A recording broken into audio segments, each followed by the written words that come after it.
এর প্রতি দয়া করতে বললো, কাদের প্রতি? তোমার ভিতর থেকে যে জীবকে তুমি নির্দ্বিধায় প্রতিনিয়ত ধ্বংস করছো, ওদেরকে তুমি উদ্ধার করো, দয়া করো।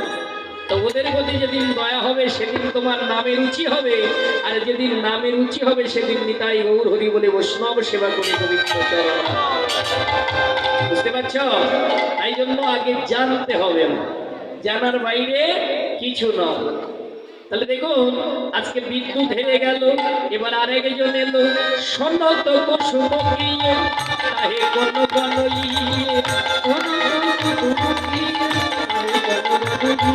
সহনত কুসুম প্রিয়ে তাহে কোন কোন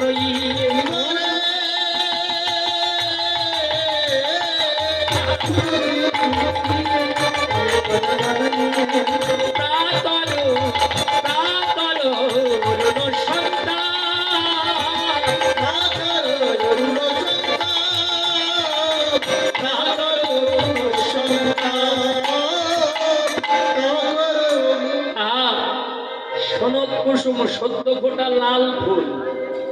এর অহংকার হলো আমি গৌরের ওষ্ঠের চেয়ে সুন্দর। ওষ্ঠ মানে কি? ওষ্ঠ মানে কি? বলে কেন দাঁত? ওষ্ঠ মানে দাঁত? এই আপনারা বলেন ওষ্ঠ মানে কি? ওষ্ঠ মানে ঠোঁট। গৌরের ঠোঁটখানা বেশি সুন্দর না ওই সনদ কুসুম সদ্য ফোটা লাল ফুল বেশি সুন্দর? রূপ। রূপ মানে চেহারা, বুঝতে পারছেন তো? মহাজন বলল, না না, ওই স্নিগ্ধ ঠোঁটের সঙ্গে কুসুমের তুলনা করো না। কেন? ওই কুসুমের গায়ে, ফুলের গায়ে ছোট্ট ছোট্ট কণ্ঠক আছে, কিন্তু আমার গৌরের ঠোঁট স্নিগ্ধ, শান্ত, নির্মল। ওই কুসুমের সঙ্গে তুলনা করা যায় না। ঠিক আছে?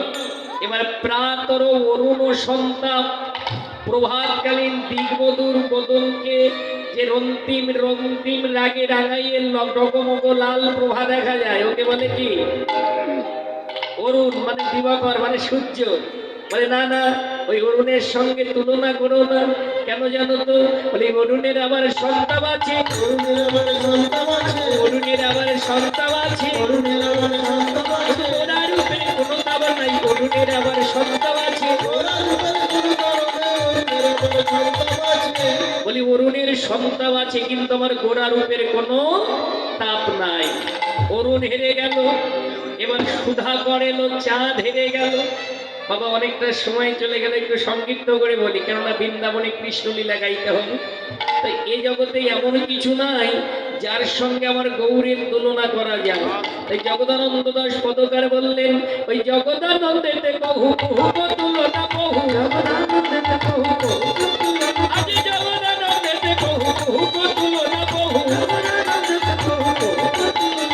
নিরূপম গৌর কিশোর, নিরূপম গৌর কিশোর, নিরূপম গৌর কিশোর।